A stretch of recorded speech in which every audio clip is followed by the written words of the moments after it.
Does your kitchen sink smell every time you turn on the water? You've cleaned the pipes out, you've cleaned everything up, you've cleaned these grates, and it's still smelling? Well, today there might be something that you're missing, and it's definitely going to surprise you. I have a video on how to clean this out because that can be one issue. You know, those pipes in there can collect and gook and just gross stuff. I had just recently cleaned it out, but I was still having this nasty smell in my kitchen, and I was like, what is going on? So here's the funny thing. This little top actually fell off, and come to find out, this whole thing can come apart. Okay, so this one is actually put together, and I took this one apart, and all I did was I unscrewed this part right here, and it all came apart. So definitely check to see if yours comes apart as well. What was happening is this little rubber piece right here was full of just thick gook,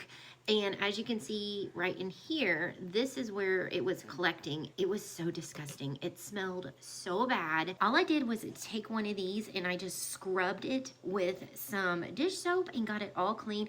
I'll put a link in the description box down below for this little scrubber. I love these things. They're super cheap and they work so well. So all you do is basically clean this up and then reassemble it, and that should definitely help that smell that you are smelling in your kitchen sink. And this is me putting it back together. So this just goes in here. It's really quite simple. And there it is, all back together, nice and clean. I also have a video on how to keep your black sink looking new. And if you'd like to know how to clean the pipes inside, click on the video link right here, and we'll see you guys on the next one. Bye.